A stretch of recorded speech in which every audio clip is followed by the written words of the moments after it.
Тоҷикистону Федератсияи Россия ки масъулияти додани патенти меҳнатӣ барои Москав ва даъваткунӣ ба хизмати ҳарбӣ бояд ки шиносномаи нав яъне ки пластикӣ бигирӣ. ман ба шумо ширкати шифофарморо тавсия медиҳам. доруҳо барои бефарзандон ва бемории простатит, доруҳо барои сангу намаки гурда ва фарбеҳ ё хароб кардани вазн ва барои зиёд кардани риш, инчунин ҳиҷома кардан бо нархи арзон. суроға, шаҳри Москва. ба рақамҳои рӯи экран дар тамос бошед. ширкати бародарони тоҷик дар хизмати мову шумо мебошад. ҳатман аз номи канали мо муроҷиат намоед. ассалому алайкум ба ҳама тамошобинони барномаҳои канали юристиҷей, барномаҳои Сорбон Сафаров. Тамошобинони азиз, видеоро то охирша тамошо кунен ва ба дигарорам равон кунен. ба ҳаматон хотиррасон мекунам, агар касое ки мехоҳанд проверка кунанд ки въездшон ба Россия кушода шудагӣ ҳаст ё ки не, рақамҳое ки дар рӯи экранай ватсапашда муроҷиат кунен. проверка мекунад ки депорти шумо маҳкама ё ки кушода. як хабари нав ба маълумоти ҳамаи шумо мерасонем ва комментарияҳоро мехонем. сафири ҷумҳурии Тоҷикистон дар Федератсияи Россия гуфт: Россия ба муҳоҷирони тоҷик ниёз дорад. равобити Тоҷикистону Русия чӣ гуна аст ва дар шароити тағйири вазъи геополитикӣ чӣ гуна хоҳад шуд? кишварҳо дар соҳаи муҳоҷират ба чӣ ноил шуданд? моҳи апрели соли 2022 Тоҷикистону Федератсияи Россия марҳалаи 30-солаи барқарори муносибатҳои дипломатиро пас сар карданд. Русия шарикии асосии стратегии ҷумҳурӣ буда, дар қатори аввалин кишварҳое буд ки истиқлоли давлатии кишварро эътироф кард.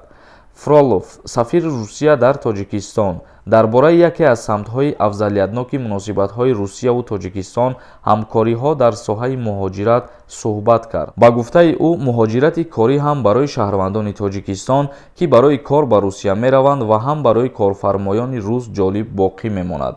захираҳои корӣ аз Тоҷикистон то ҳол дар Русия, бахусус дар Сибир ва Шарқи Дур талабот доранд. дар ин минтақаҳо пеш аз ҳама кормандони соҳаи тиб, омӯзгорон, намояндагони касбҳои баландихтисос намерасад, зикр кард сафир.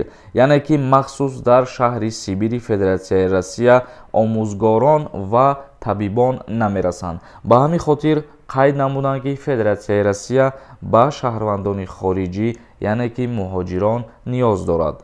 дар ҳамин ҳол дар шаҳри Душанбе намояндагии маркази бисёрсоҳаи муҳоҷират ки масъулияти додани патенти меҳнатӣ барои Москав ва вилояти Москавро ба уҳда дорад ифтитоҳ мешавад. маълум аст ки чанде пеш аз ҳайат аз вилояти Самара ба пойтахти Тоҷикистон сафар карда буд. яъне ки дар шаҳри Душанбе маркази муҳоҷиратӣ дар моҳҳои наздик кушода мешавад ва ин маркази муҳоҷиратӣ барои шаҳрвандони ҷумҳурии Тоҷикистон хизмат мекунад ки пеш аз сафар карданшон ба Федератсияи Россия метавонанд ҳуҷҷатҳои худшона дуруст ба қайд бигиранд. 2020 нависондай: акаҷон меган загра наметиҳанд, аблава буд намешава, як соли дароз шудай. ман бовар намекунам, не ки ҳама меган, камтар тарса қапид. метавонед гап занед. раҳмат барои видео. бародари азиз, бисёри нафарҳо мегӯянд ки даъваткунӣ ба хизмати ҳарбӣ круглигоҳ чидагиай, ё ки мегӯянд ки агар загран гирифтанӣ бошӣ, загран паспорт наметиҳанд, ё ки мегӯянд агар зан гирифтанӣ бошӣ, то хизмат накунӣ, зан гирифта наметавонӣ.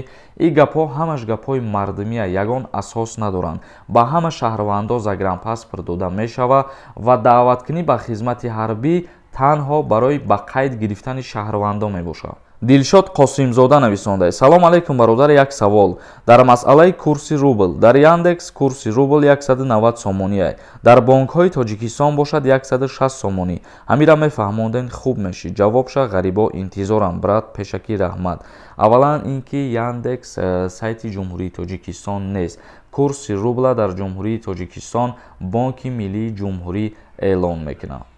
буриев нависондай: салом алайкум ака, як илтимос дар бораи депортатсия ба кӣ муроҷиат кунем мешавад? ман Россия рафтаниям, илтимос ягон шинос дошта бошед мегуфтед. барои депорта кушодан ягон роҳам нест ва ягон шиносам надорам. саидов нависондай: салом алайкум акаи Сорбон, паспорти пештара яъне китобӣ срокаш буд нашида боша, бояд алишкини пластикӣ. дар бораи ҳамин камтар маълумот медодӣ. ба ӯ паспорт ҳеҷ кор карда намешавад. пешакӣ ҳазор раҳмат.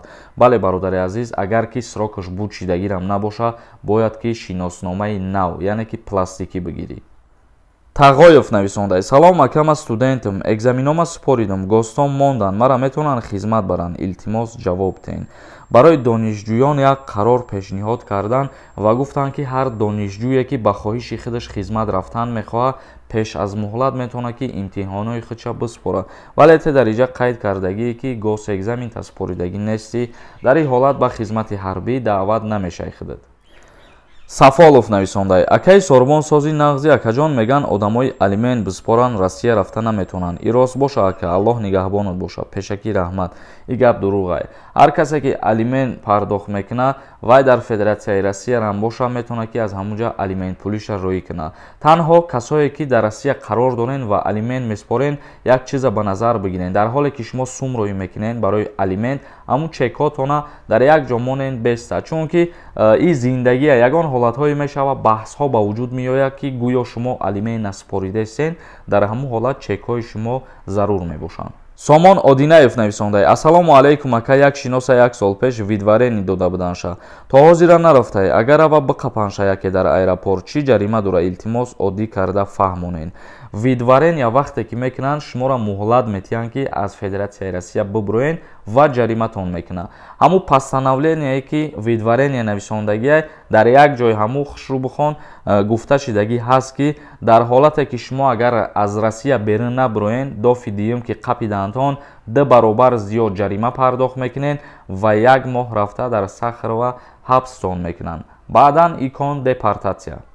Сафаров нависондаи: салом ака, донишҷӯҳое ки як сол пропускат кардагиянд, аммо вастанавид мешаванд, чаро онҳоро хизмат мебаранд?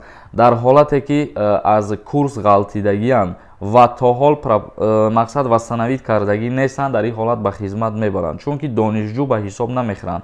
Дар ҳоле ки аз курс ғалтидагиянд меоянд, сразу вастанавид мекунанд ва дарс хондаиста бошанд, дар ин вақт хизмат намебаранд. тамошобинони азиз, ба ҳамин барномаро ҷамъбаст мекунам. То барномаҳои дигар, худованд ҳамаи мо ва шуморо нигаҳбон бошад.